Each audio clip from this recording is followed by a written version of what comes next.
Thina sezansi ngiyababingelela bonke abakithi emashengeni ninabomqhenqe wakithi kwanoma yena ongeke ufanga amadliso uyokufanga amaloyiso inyoni kamakhala iyakhalela uZulu nyakuZulu engekulima kithi kwaBulawayo eyakulima ngensimbi yamadoda inkosi yakithi kwanoma yena leyo inkosi yakithi emashengeni inkosi unqengelele ngethemba basaphila bonke abesilo ngethemba saphila wonke amashenge akithi saphila thina kwasokhumalo nazi ibongo lapha ngiyiphanyekile ibongo zenkosi yakithi emashengeni inkosi unqengelele ibongo ezithi umqhenqe wakithi kwanoma yena ongeke ufanga amadliso uyokufanga amaloyiso nina besilo umqhenqe ke nina besilo ngokusho kwabanolwazi kuthiwa uhlobo lwesitsha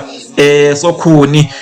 sasetshenziswa kudala kuthiwa sasidlela abantu uma bebaningi nina beqhawe kusho ukuthi isitsha ongasifanisa nogqoko namhlanje umahluko nje ukuthi ugqoko isikhathi esiningi liwe liphathe inyama abantu baye balusebenzise kakhulu lapho enyameni nina beqhawe umqhenqe ke wona kuthiwa wawuphatha ke inoma yipi inhlobo yokudla lezibongo lezi nina besilo zisho kwephana enkosini yakithi emashengeni okusho ukuthi yayephana kakhulu njengoba kuthiwa ke umqhenqe wakithi kwanoma yena ongeke ufanga amadliso uyokufanga amaloyiso kwanoma yena umuzi wayo nina besilo nina bezulu eliphezulu yayibuye ibe yinhle futhi nalapha emakhathakhatheni yayikwazi kwelapha ingakho kuthiwa angeke ife angeke ikhothame ngamadliso ngoba iyawazi amakhathakhatha nina beqhawe iyokufanga ngawo amaloyiso ngakho ukuyifisela okubi iqalekiso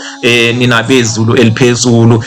ngamadliso ayi ungakhohlwa ngempela ungakhohlwa kuhle kwesidomo esikoleni ngoba inkosi yakithi yayiwazi amakhambi okuzelapha wawungeke ulunge impela ngamadliso wena wezulu eliphezulu ake ngiyimeke lapho nina besilo ake ngiyime lapho nina akambombosho omnyama umgabadeli wagabadela inkundla kwaBulawayo umashikizela shimpi yakhe uvevane likaphunga noma gebe uvevane limabala ibhadi ngibe ngiyalithintela uyahwaqabala lunjengophunga wasebulaweni lunjengovuma kubangoma isilo sakithi emgungundlovu leso isilo dingane baphile abezulu eliphezulu.